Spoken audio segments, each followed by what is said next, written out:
Good afternoon, good evening, or good morning from wherever you are joining us from today. Welcome to a Microsoft Reactor live stream event. My name is Kaylee, and I'm the event planner for the Redmond Reactor space. Before we kick off the session, I have some housekeeping rules I'd like to run through. Please take a moment to review our code of conduct. We seek to provide a respectful environment for both our audience and presenters. We encourage engagement in the chat, but please be mindful of your commentary and please remain professional and on topic. If you would like to refer back to today's session, you can do so on our Reactor YouTube channel after today's live stream. This session will run for about 1 hour. Please submit your questions through the chat and we will try to answer as many as possible. Additional learning links will be added to the chat during the session. It is now time to begin the session, so I will hand it over to today's speakers. Awesome.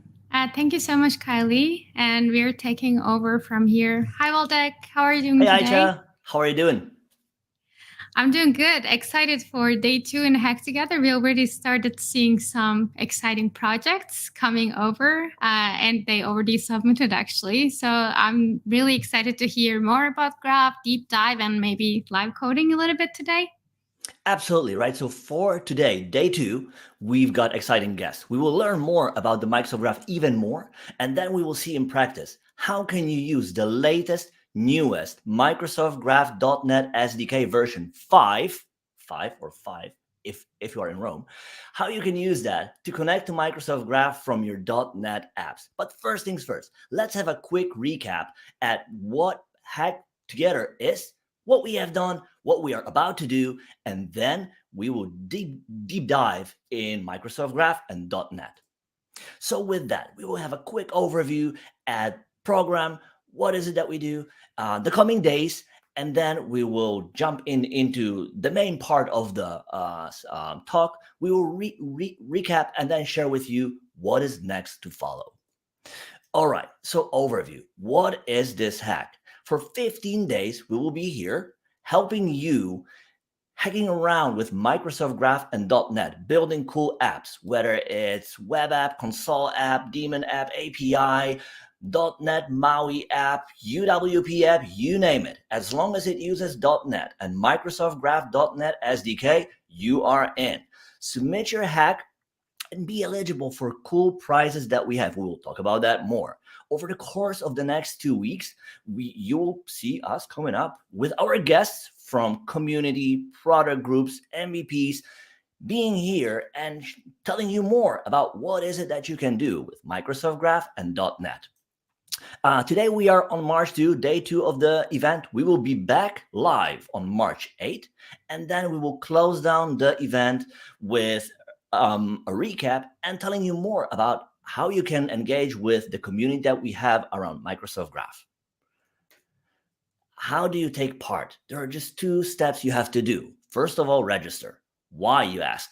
Well, because if you win a cool prize, we want to know where to send that to, right? So we need your address, and there are a few rules we need to align with, right? So go through the form. You can see the link on the screen. It's aka.ms/hack-together/register, or scan the QR code, follow the form, go through it, and join us for the hack. Step 2.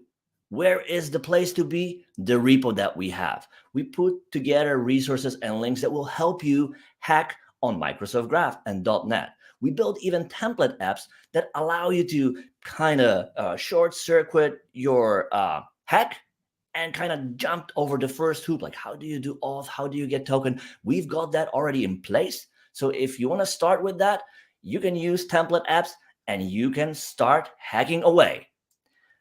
Prizes, we mentioned that already. Aisha, what people can win? Yes, so that's the best part of the hackathon. If you join this hackathon, if you register, and everyone whoever submit a project, as long as you're using Microsoft Graph .NET SDK in your project, first of all, you will win a Credly digital badge. You can see at the bottom of the slide, you will win this cool badge, and you can share across the social platforms. You can attach in your profile, and everyone who is submitting the project will earn this digital badge anyways. And we have some other categories, criteria we check for you to give you some more prizes. If you take the first place, the first prize winner will get Xbox and $200 gift card and $100 Azure credit with a digital Credly badge. If you're joining as a team, if you're a team of 4, everyone in the first prize winner will get Xbox, $200 gift card, $100 Azure credit, and digital Credly badge. So you don't have to share Xbox. And exactly. everyone There's enough time for everybody, right, to play. Yeah, exactly. And everyone should register the hackathon separately. But when you're submitting your project, you just need to mention who worked on that project, so that if you win the first prize, we will send 4 of you Xboxes. If you take the second prize winner, yeah, go ahead, Bolek. Yeah, there was one thing that somebody in the audience asked. How and where can I submit the project? Okay, so go to ak.ms/hacktogether. There you will see in our README file main page of our repository, there's a link you can submit your project, or if you just go ahead and create an issue, we count that as a project. The only thing you have to do is just share the title, description, and GitHub repo of your project so that we can take a look, see if you use graph.net, and then as well as we just want to check out how creative, innovative you are, as well as just to see that if your project is working, and then we count that as submission. To learn more, you can just go to ak.ms/hacktogether. You will find all the information, how you can submit your project, how you can register to the challenge in our main page. So cool. Let's go back to the prizes. If you take the second prize winner, you don't get Xbox, but you still get really great goodies. We give you a $200 gift card, $100 Azure credit, and a digital Credly badge. It's again, if you join as a group, 4 of you will get these prizes separately. And if you get the third prize, then you will... Yeah, go ahead. So we have another thing asked from the group, right? So do projects have to be submitted by March 15? And do they have to be in MS Store? As of today, we already received a couple of submissions. So starting from today until the end of March 15th, you can submit your project. Starting from today until the end of the hackathon, anytime you can submit your projects. And no, it doesn't have to be in the store. Just put your project in a GitHub repository and share that GitHub repository link with us. Then you're good to go. Finally, the third prize. I just want to mention that if you join as a group or individually, if you take the third prize, then you will get $100 Azure credit and again, a digital Credly badge. That's all we give as prizes, and we're looking forward to receive your projects. As I mentioned, we already started receiving some projects, and you have time until the end of March 15th. As long as you submit your project until the end of March 15th, we count that as a project. And first thing first, if your app is working, you will get a digital badge anyway. So let's take a look at the judging criteria. We would like to give you the prizes, but we have to check a couple of criteria first. The first 2 criteria is really important for us to give you the badge. As long as your app is working, and we will test your app by using your GitHub repository code. And as long as you're using Microsoft Graph .NET SDK, then you earn the digital badge right away. And in the third criteria, we take a look at the creativity, innovation, and how polished is your app. And with the third criteria, you will get a chance to win first place, second place, or the third place. But in the first 2, if you achieve first 2 in the judging criteria, you will get the digital badge right away. So I just would like to mention that if you don't want to be super creative, but you still think that learning about Microsoft Graph and .NET really fun and exciting, and as well as maybe getting a digital badge is enough for us. We already have top scenarios for Microsoft Graph written, probably 20, 30 of them available in our GitHub repository. Go ahead and check that list. If you think that one of them is really easy to start with, just start with that idea. And we just want you to get started with Microsoft Graph. Maybe after some time, you will feel more comfortable and take your project to the next step. In that point, maybe you can start adding your creativity and maybe have more polish in your project. But don't worry about having too polished, too innovative projects. You can easily start with something simple with our templates or with our scenarios shared in the repo. Cool. And with that, I think we can move into the real part, the real exciting part. We have super exciting guests joining us today. Our Microsoft Graph PMs, Maisa and Rabeb, will be joining. Hi, Maisa. Hi, Rabeb. Hi. Hello. How are you both doing? Great. We are here with you. We must be doing great. Exactly. We are super excited to be here. It's so great to have both of you here. We know both of you are amazing PMs at Graph, and we work really closely together. We just want to get to know you a little better and then jump into learning more about Graph. Sure. So I will start because my picture is on screen. So hello, everyone. My name is Maisa Hissi. I'm product manager at Microsoft. I work in the Microsoft Graph developer experience team. So we are here to help developers to connect with Graph and have an amazing experience. I'm based in Brazil. So if I make some mistakes, bear with me. English is not my first language. And yeah, feel free to connect with me in LinkedIn, to connect with me in Twitter, send me messages, any questions you might have. We are here to help you.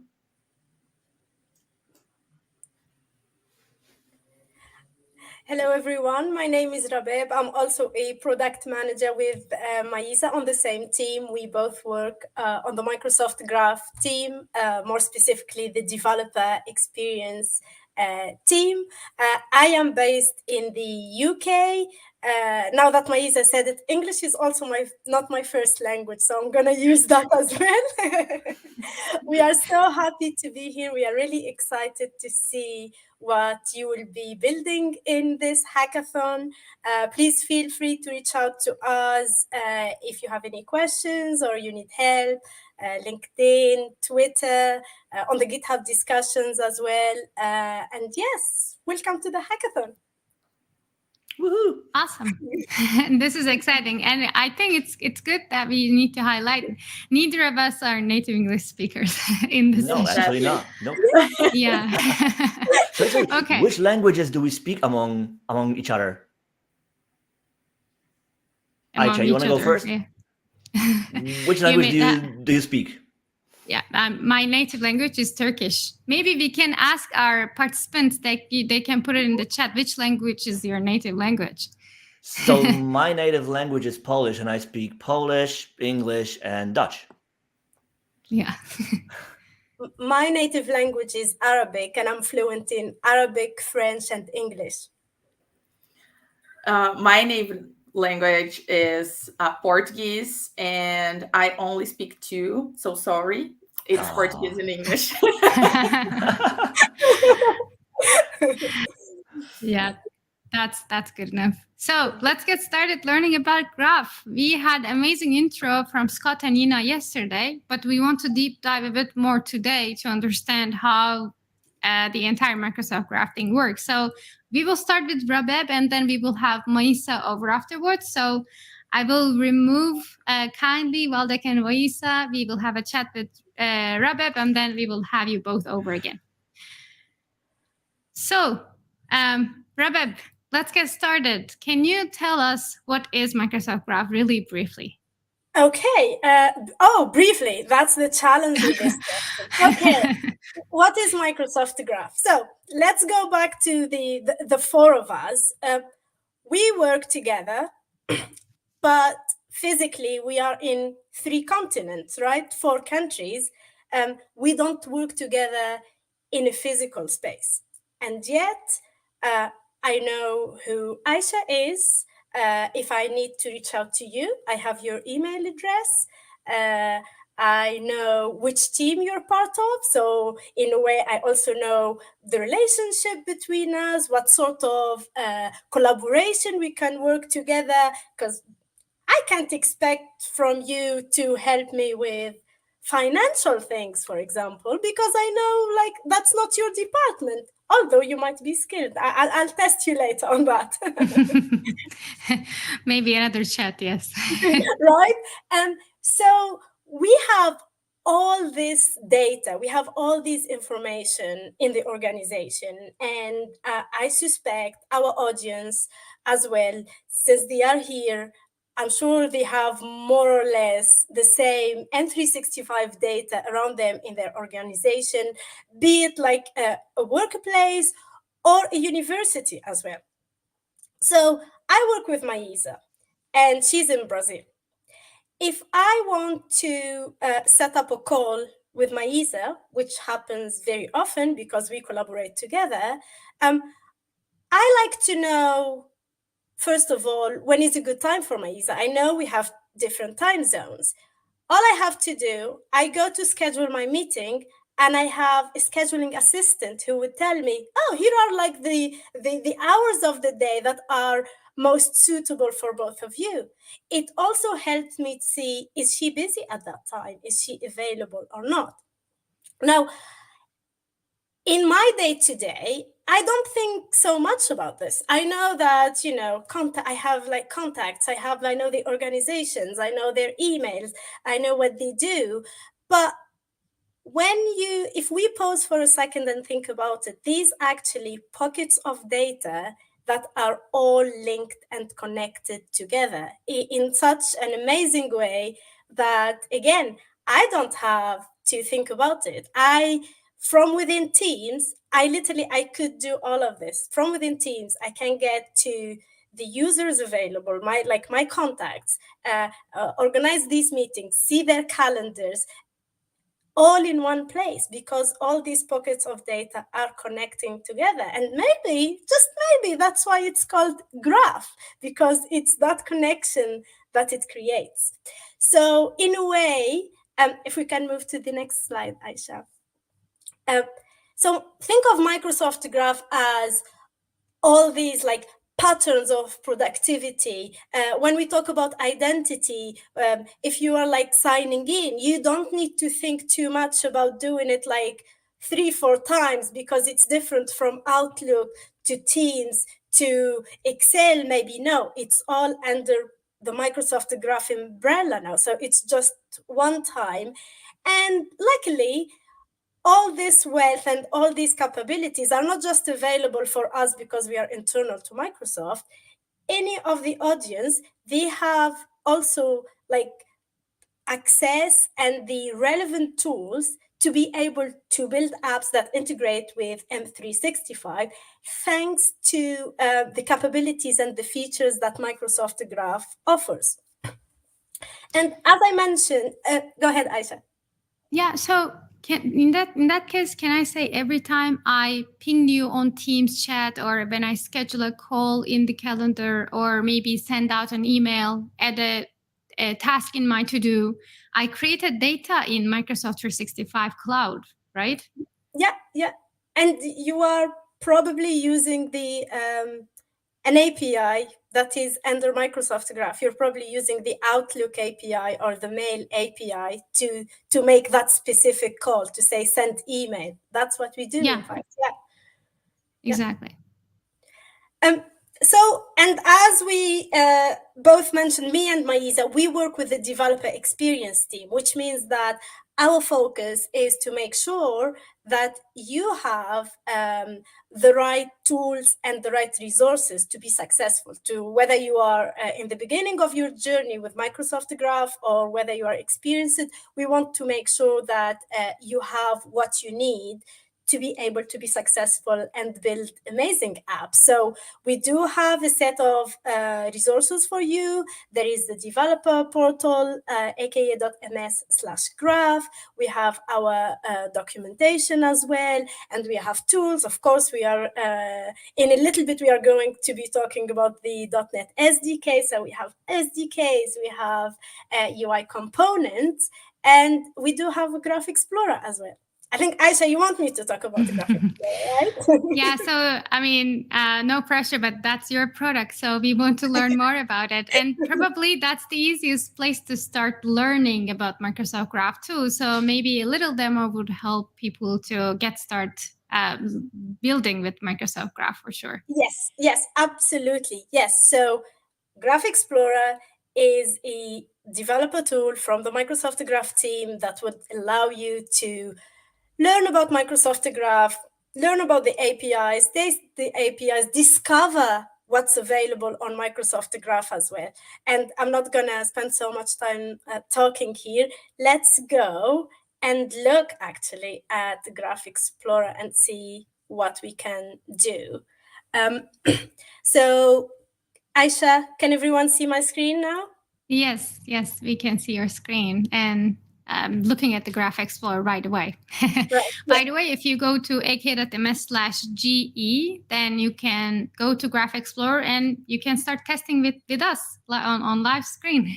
Yes, please. Yes, do that. And Aisha, you know what they say about getting familiar with your own product. So please feel free to direct me if I miss something important I should be mentioning. Right. So here we have Graph Explorer. It's available. It's on the internet, publicly available, etc. And as I mentioned, with the Graph Explorer, you can test the Microsoft Graph APIs, the different APIs. Now, something we discourage our users from doing is to use your production data for testing purposes. The last thing we want is to accidentally delete something or edit something that we shouldn't be deleting. So that's our tip, advice, if you want, for you. Please do not use production data while you're testing. Instead, use a testing tenant, just some, sample data to test with, just to be on the safe side. And for that, Aisha? Before we jump into seeing some stuff, can you zoom in a bit so people can see maybe closer? Right, let's see. Oh, it's not. Is that better? I think this is better, yes. Oh, thanks. Right. Okay. Of course. So to test safely, what we have with Graph Explorer, first of all, we have a sandbox, sample data that you can test with. So if you notice here, I'm not signed in. So I'm not using any, I'm not using my own personal tenants or accounts. I'm just relying on what's available on the Graph Explorer sandbox. And I still can do a few things. So because I did zoom in, so if we do this, this is the query that would get me my profile. So if I run this, you will notice it's in fact not my profile. If you are testing live with us, you'll be seeing the exact same result as me because it's sample data. There is a warning on top saying you're currently using a sample account. Exactly. Yeah. So this is just, to get you to have a feel of some of the endpoints available. The somehow downside of this, because we are all sharing the same sample data, we are all testing with the same thing, there is so much we can do with it. So you can only use get operations. None of us is going to be deleting this or editing it. So it's just the get operation. So when you're not signed in with Graph Explorer, it will say, in fact, if I try anything that says post, it will say, oh, you can do that because this data is shared between everybody. But again, this is like a simple, great way to at least start. Now, the other option is to get a sample tenant. So if I go here and I say, can I please get a sandbox that has some sample data to test with?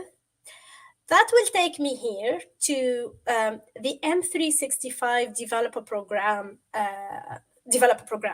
So with the developer program, you can get a sample tenant that have like data packs that would allow you to test. Basically, you've got like data to use with Teams, SharePoint, Outlook, you name it, basically, and you just get that and you can test with it. Even with sample user profiles, there are a couple, like probably 20, 25 sample users. You can see that there are sample chats in between users. It's pretty cool. And what is more cool is it's free. So you can just sign up for it, get your sample account, sample tenant, and actually you can build your entire project and test with your sample tenant throughout Hack Together, which will make your job super easy because you don't need to get any permissions from your admin or company or school tenants are always tricky. So I wouldn't go into that. Yeah, exactly. And obviously the subscription is it 30 or maybe 90 days? I'm not sure, but it's definitely not 15 days.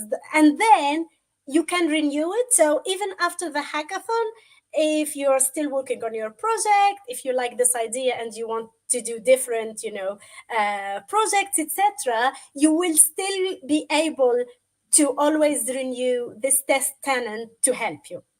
So if I go in this instance of Graph Explorer, here I am signed in. And if you can see, I am signed in with my test tenant. It's not my work tenant. So here I'm signed in. And if I do the same query, why is it not authorized? Live debugging. Okay. Oh, I know why. I'll tell you why. Because I have this here that it is a cached version, and I did sign out from here. So I am actually signed out. So I thought I would be cheating, but maybe I can't cheat. So if I just sign in now, I'm going to go here and give me 1 second. I'll just approve this and do all the things that I need to do. No problem. All right, we did approve that, making sure that it's me, and I say yes. And now if I run this again, do I see now this? We can see your data. Yes. Yeah. So, and now you see the difference. It's my real name. It's my own data. It doesn't say Megan Bowen. So again, I just wanted to make sure that, you have options and do get a sample tenant to test with and keep your production tenant safe. So what else we have in the samples, sample queries? Maybe like what are the popular ones people usually use in the sample queries? So I think I have a feeling the getting started section is very popular. And I think because it's a nice introduction, it's like it's focused on the user, the signed in user. It's like, I want to get to my profile, maybe my photo, my mail, what's in my drive. So that's always popular, especially, again, if you are starting in. People who are maybe, it depends on what people are testing. We have stuff with Teams. If I look for Teams here, I'll see that I have all the operations that I could do with Teams, so people use that as well. It really depends on what people want to do. So, and again, it's important to notice sample queries are only samples. It's not what's it's not everything that is available on Microsoft Graph. They are like the most popular queries. In a way, it's what would help you start, but it's not everything that is available. If you are looking to discover everything that is available on Microsoft Graph, for example, you're building something and you're using Teams, right? And you know that the Teams APIs are available on Graph, but you might be wondering whether a specific resource that you're needing, is it available on Graph yet or no? For that, you go here to resources, and these resources have everything that is available on Microsoft Graph. This is V1, and here you can see what's available on beta as well. So this is more for the discovery. If you want to see what's on Microsoft Graph, you use all of that. What else, Aisha? Awesome. So let's say that I'm good with /me, or maybe I want to get /me/mail or whatever. Can I update the query by just typing? Maybe I'm pro now. I don't want to click on samples. Can we update by typing? Yes. So absolutely, you can. The query, what do you call it? This query box is like, it's a text box. You can put your query. If it's something like complicated with different params, etc., you can do all of that. And also, we have autocomplete in here to help you and guide you, because as you said, I want to see, let's see, as Aisha said, I want to see my mail, or maybe calendar, my Teams or my calendar, and then I might be like, would that be calendar, my calendar, get calendar? So this is like also a way to help easier, instead, maybe stay in here instead of going to the reference documentation and try to look for that. So say calendar, and then if I run this query, I don't know, do I have a calendar? It looks like I have a calendar with sample data. Yeah, it seems like you do. And again, that's the beauty of this, like the having a sample data, because most of the things you have them, so you can test with things. Yeah, so let's say that, we jump into Graph Explorer, learned a bit about Graph, what we can get as a data from the Graph API. And the next step for us is definitely consuming this Graph API in our code. Can Graph Explorer help us on that piece? Maybe before jumping into Maisa, we can see what we can get out of Graph Explorer. Yes, so as you can see here in this area, you have everything related to a query. This endpoint, if there is like a request body, all of the things, what are the scopes, what are the permissions I would need, and then how the data looks like, what am I getting back? And so again, you see that data, and then you know how to use it. So other tools that you can use with Microsoft Graph, because I want to leave the code snippets to the end as a nice transition to Maisa.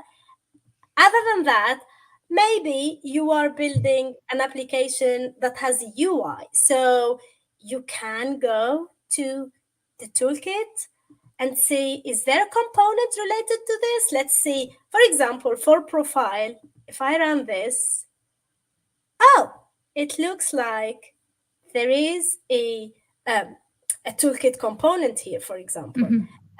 Or maybe I want an adaptive card. I also can see, there is a card for this. Here's the JSON where I could do this. And if I am building an app, and as Aisha just asked, okay, this is my endpoint, and I see my data. Now I want to see the code. How would I take that and take it to my app? We have code snippets available. Code snippets are available in different languages, which is the languages that we support for our SDKs. And I know potentially for this audience, you are interested in C# on .NET. So you can see the exact, this call. If I want to see the profile, here is the code in C#, and I can copy this code and immediately take it and use it in my app. And I don't know if Maisa can confirm or deny the fact that this would work in our SDKs. And my final question to you, Rabeb. Yeah. When I change the query in the query box, will this code be also updated, or is it only available for GraphClient.me.getAsync? Or let's say when I use me/calendar, will this code be updated? Of course. So again, these code snippets are related to the queries. So if it's a new query, it will be a different code snippet for it. Like, for the most part, we have code snippets for literally each and every call that you can make. There are some very extreme 1 or 2 cases where potentially the code snippet is not available. And we make sure we are transparent, and there would be like an error message saying, oh, the code snippet is not available here. But that's really, we are talking about the odd 1% of calls. But for most calls, there is. So let's see if I pick calendar and then run query. And Yeah, as you there can we go. see, now it's different. Yeah. Amazing. Thank you so much, Rabeb, for walking us through what Graph Explorer is, and how we can get started learning about Graph using Graph Explorer. And I will quickly have Maisa and Waldek in so they can walk us through how we can move from Graph Explorer to the code, to the real code, and have live coding. So Perfect. thanks, Rabeb. Awesome. And Thank I'm you. handing over to Waldek. Excellent, thank you. It was so cool to see that in action, like how easily you can test Microsoft Graph and see like what different endpoints are available, the data, see the shape, try different requests. And the cool thing, when you sign in with your account, you can test it on the data that you have, and you can not only get, but also update the data that you have and interact with that. Like really easily be able to test Microsoft Graph, how it works. And the really cool part, getting snippets of code. I bet everybody want to see if they actually work. Maisa, can we see them? Can we see them in action? Well, of course we can. One way to find out, right? Fingers crossed. Fingers crossed. No, just kidding, guys. As I'm going to show you, you can use Graph Explorer to leverage all the cool things that we have here, and also get code snippets to help you building your own application. So as Rabeb was showing to you, so here I'm already logged in my testing account. So I'm using an admin account just to make sure that all in every scenario that I want to show is available. Because once you go deep into Microsoft Graph, you're going to realize some permissions need admin consent, some permissions doesn't need admin consent, so that's okay. I'm using the admin here just to show some scenarios. So first thing is Rebecca was showing to you is the me endpoint. So clicking here, you're going to see the C# code snippet generated. So could you please zoom a little bit just to this so that everybody sure, can see it in browser? Is it better? One more? Do you want me a little bit more? Perfect. Okay. Thank you. Excellent. Okay. Yes, way better. Thank you. Yeah. So I did the call to me, and here I get a code snippet. The first line, as you can see, is a graph service client, which is only getting the client, so getting the client to call the Microsoft .com graph.microsoft.com API. And the second line here is the actual call that I'm doing. So the -me endpoint generates for me the graph client .me.get async, because I'm doing a get operation. So I have a simple application here that I put some content in. So as you can see, I do have this graph client here. I do have the method that I'm using to generate the graph client. And what this method is doing, it's getting a token for me to say to Microsoft Graph, I am who I am saying that I am. Of course, because we need to validate if you are who you are saying to be, right? So what I'm doing here, I'm using the interactive browser credential options, which I will show you how this does work. And then I'm getting a token credential. So I'm generating a token to say to Microsoft Graph, I'm the admin account that I'm saying that I am. And here I also added like a few customizations, but this is only if you want to add more middlewares, because the Microsoft Graph, it already includes a lot of middlewares for you to help in your code in each day. So for example, we do have middlewares to help you retry requests if failed with the status code. We do have redirect middlewares, which, because sometimes we do a get operation for an endpoint and we do receive a redirect URL to call again to get what we are trying to get, because we are having these conversations in different services. So we do have a middleware that does the redirect for you. You don't need to be doing by yourself and getting the response and calling that graph again.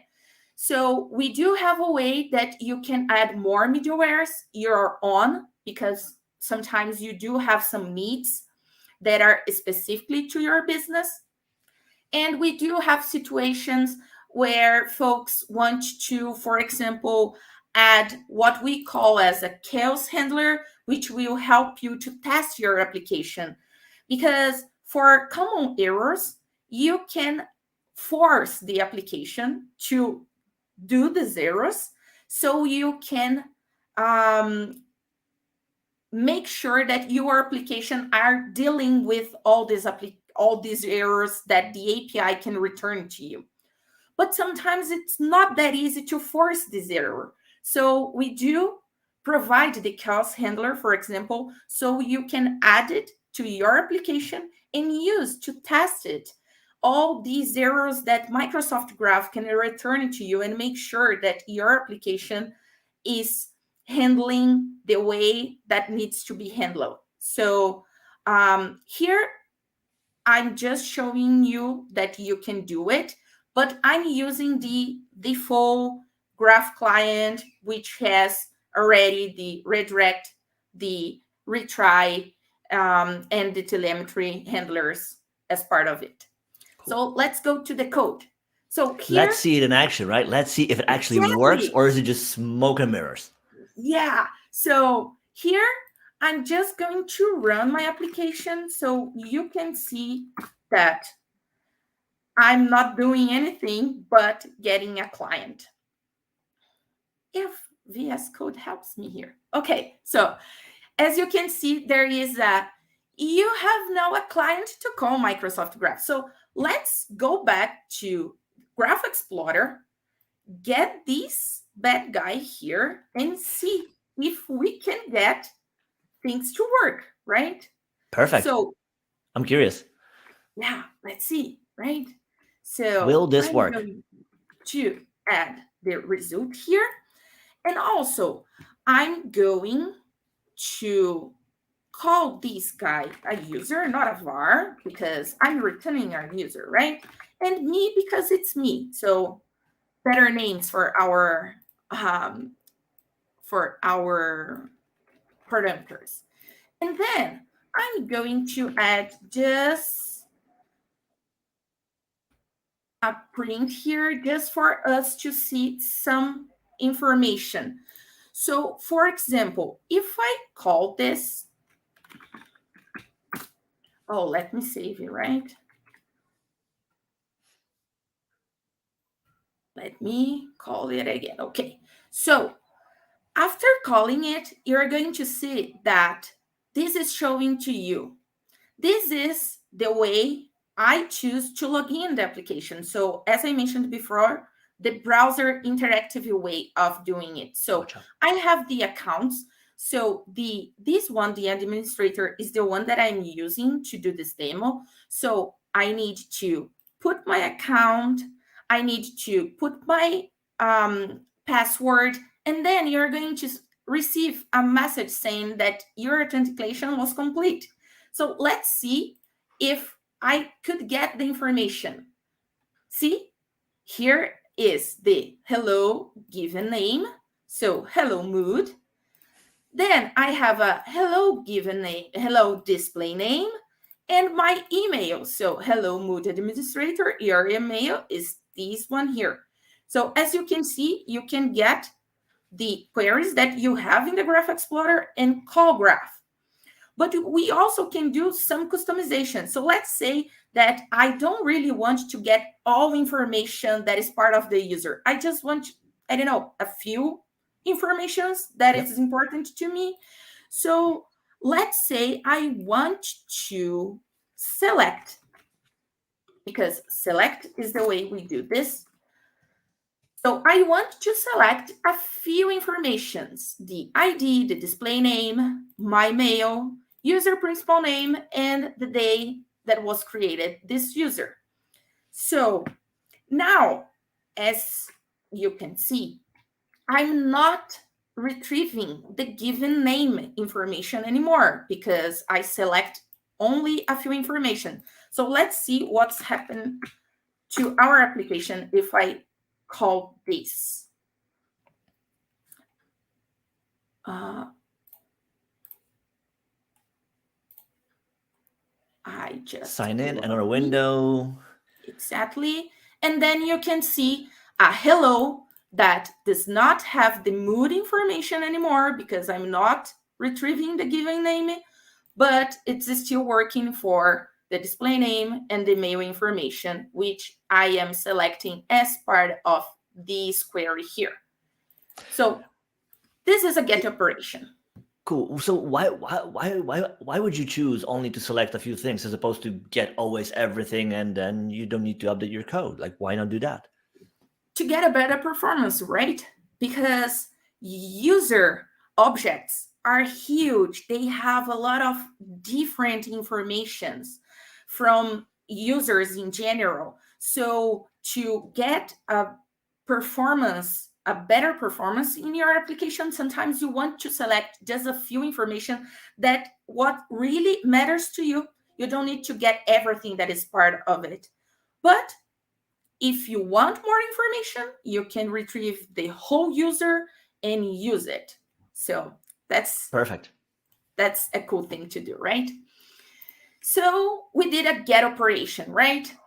So let's say that now we want to do a post operation. So we want to create something. We want to send something.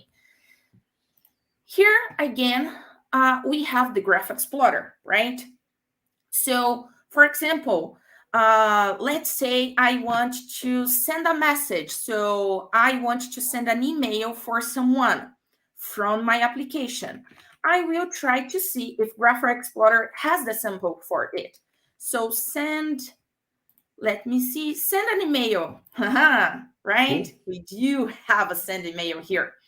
So if I click here, the Graph Explorer already run my query, but just to make sure, you can look the URL on top of it and see that here we have the request body, that we are creating a message with the subject that we want, with the content that we want, with the receipts that we want.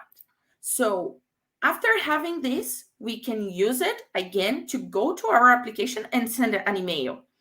So I do have already a code that's ready for it that I will paste here, because I'm using a different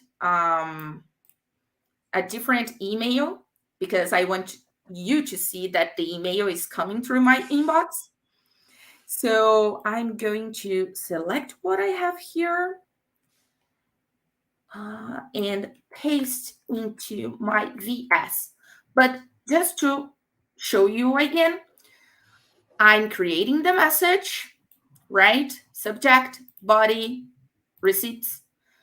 I'm saying that I want this message to be saved in my sent items.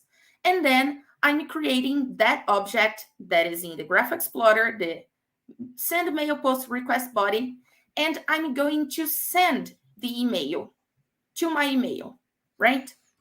So let's see. Will this work? Again, will this work? Will you get an email? Fingers crossed, right? So,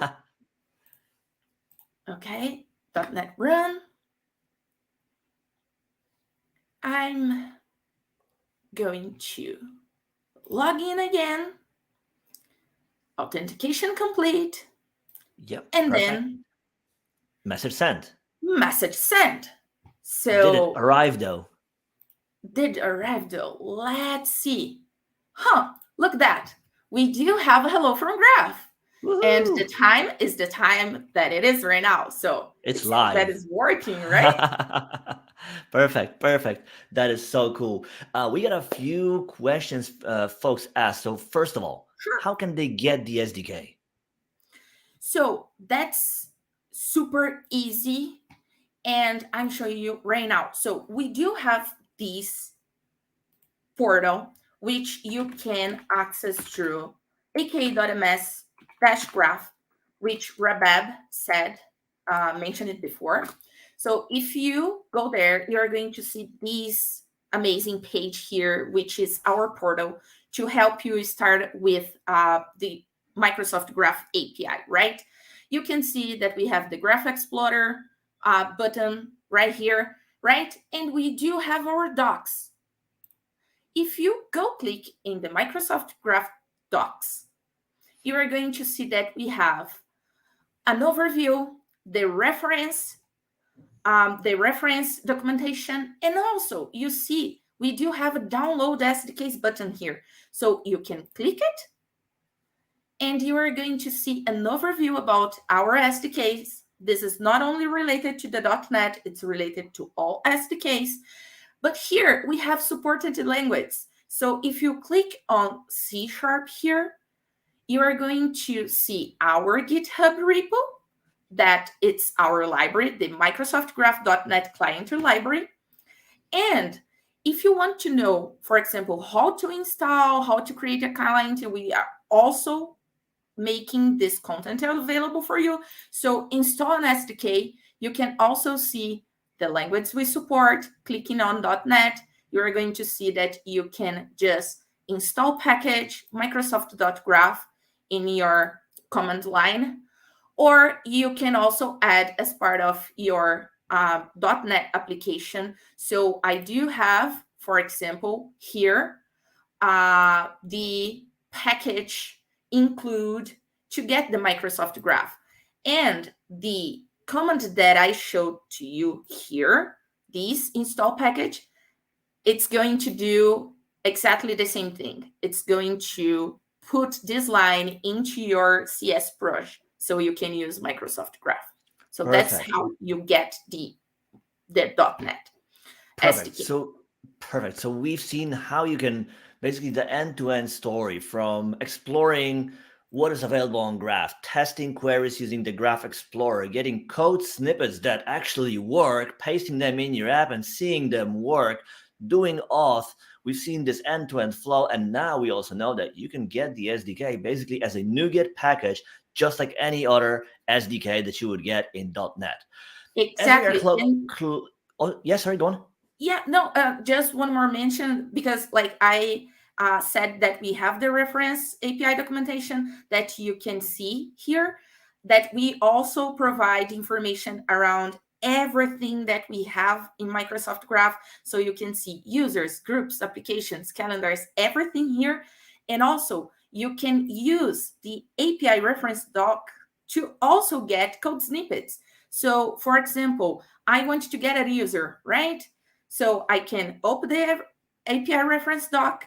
I can see what get user does. I can see the permissions that I need to do it.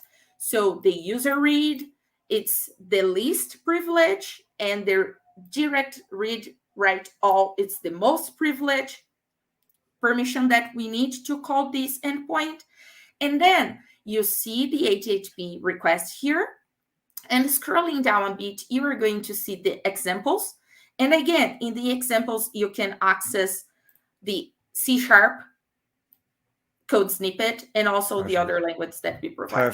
Perfect. So it's basically this end-to-end flow where you have all the info available about all the APIs on Microsoft Graph. It was so cool to see. As we are about to close up, I would and invite everybody back again on screen so that we can go through a few things that we have left. And I think all the questions that we've got, I think we will be answering them on GitHub in our repo, because if we start talking about auth now, we will not be done in 3 minutes time that we have left, right, Aicha? Yeah, it's a bit complex, let's say, but that's why we have the templates. So go check out our repo. We have templates, and you can see, you can actually pretty much get over auth through our templates. Exactly. And if anything fails, do reach out to us. We are here to help you. There is no question that is off the limits. You can ask us anything. How do you get the token? We know it. If you don't, if you're stuck, ask us, okay? So before we jump into closing, I want to maybe go through one last question. There's a question in the chat about what are scopes? What is the permission? Can maybe Rabeb or Maisa explain why do we need permissions, and why do we need permissions, and what is the scope? What is the scope in your code you showed, Maisa? So scopes that I showed in my code, it's exactly the same as permissions. It's just the way I call it in my application. And the permissions, they are needed for you to have to allow Microsoft Graph, to allow your application to call Microsoft Graph to do the operation that you are doing, because otherwise you are going to consent to everything, right? Your application are going to have a lot of permissions that is not needed to your business, which make your application not secure. So we do have permissions in the scope for users to get the permissions they need to use in the scenarios they need, and that's it. So the scopes are the permissions that we need. Yeah. If I quickly add to this, remember we are dealing with data. How would you feel, Aisha, if I go and I delete all your emails, or if I start like sending stuff from your email? I would be relieved for a second, to be honest. In book zero, right? Yeah. Permissions are like giving the right permissions at the right levels for people to manipulate this data on an organizational level, like individual versus admin, etc. That's the scopes. Yeah, awesome. I think we have 1 last minute left, and we want to highlight there is only one place you want to be in the hackathon. It is ak.ms/hacktogether, and you will find the registration link there. But if you just want to go through, you can visit for registration ak.ms/hacktogether/register. And finally, Waldek, why don't you let us know what's coming up in the upcoming weeks? Exactly. So next week on Wednesday, there will be experts available from Microsoft to basically ask them anything. As you work with Graph, you will come across the thing. This is the time for you to ask us stuff. And then the last day of the hack, we will get together for the last time and talk about how you can go on beyond the hack. How can you get engaged with the community that we have so that you don't have to stop when the hackathon stops? Awesome. So we're out of time, but that was an amazing session. Thank you so much, Maisa, Rabeb, and thanks, Waldek, for doing this together with me again. And thank you. And thank you so much, everyone, for watching. Have a good day. Thank you. Bye. Have a good hack. Bye, everyone. Bye.